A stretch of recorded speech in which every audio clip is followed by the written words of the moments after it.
Well, the federal government holds it a duty to speed up the cleanup exercise in Ogoniland. Ogoniland and the entire Niger Delta deserve special attention in terms of social amenities and job creation for the youths. The government must also give back.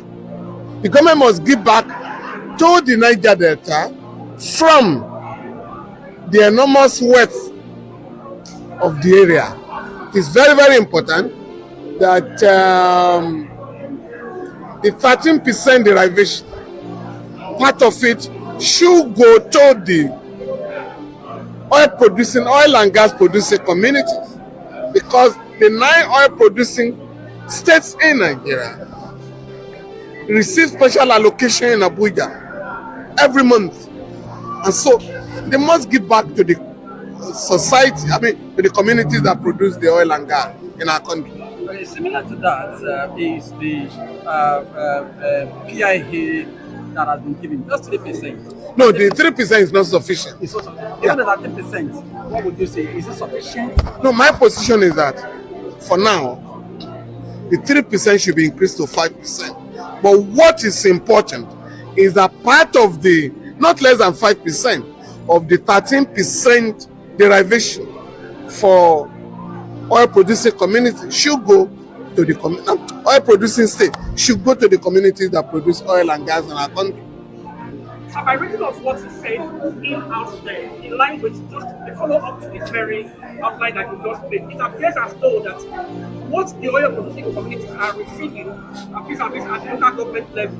It appears as though they're not satisfied with the level of development that seems to be happening there. You are calling on the people to call their leaders and put them to account. Transparency. What I'm saying is that currently, even you guys in the media, we only pay attention to the budget of the federal government. We must now pay attention to the annual budget of our states as well as local governments. In particular, every month, we must insist that what goes to states and local government be announced. That was the practice in the past. We must know what goes to every local government so that members of the community can go to the chairman and other officials to ask for account.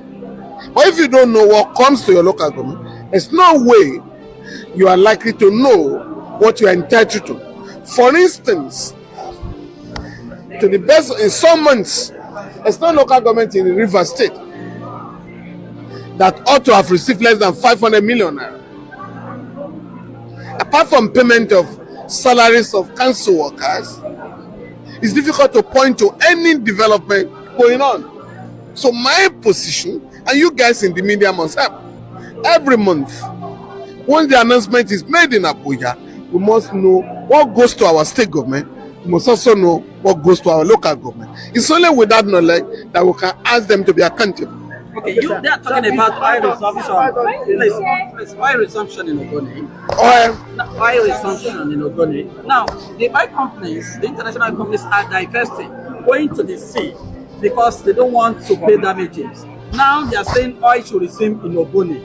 Even the sea they are going, do you think that it's right for federal government to claim it owns the sea so that these oil companies can hide themselves there? And is it right for federal government to resume work?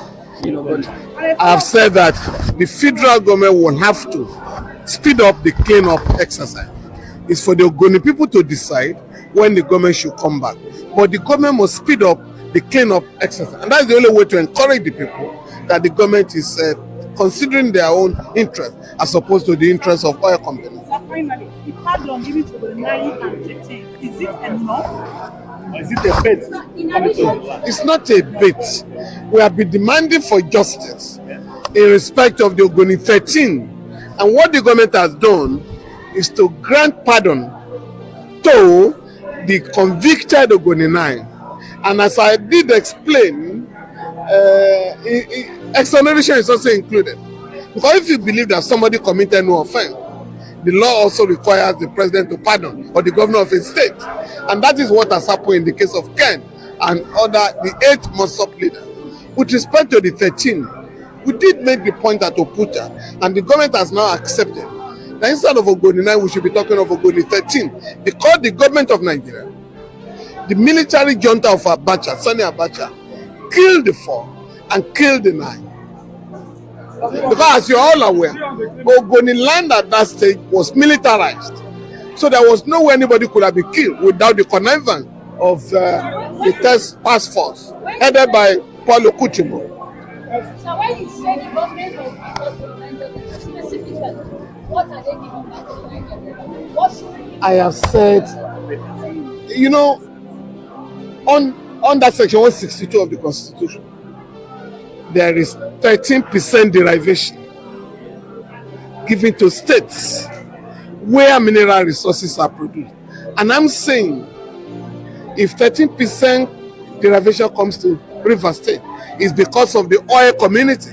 My position is that not less than 5% should go to the oil producing community out of the 13% derivation. Still on the Ogonis cleanup.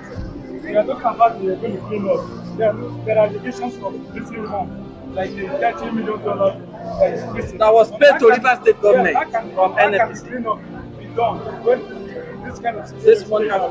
What do you have to say about this? We have a duty to ask the government to account, because only Shell paid $1 billion. The federal government through the NNPC has not made its own contribution. We should demand for the contribution of the government. We should demand for investigation where allegations have been made of criminal diversion of part of the fund. We should also insist that the government should speed up the cleanup exercise, in the interest of the people. Thank you. Thank you, sir.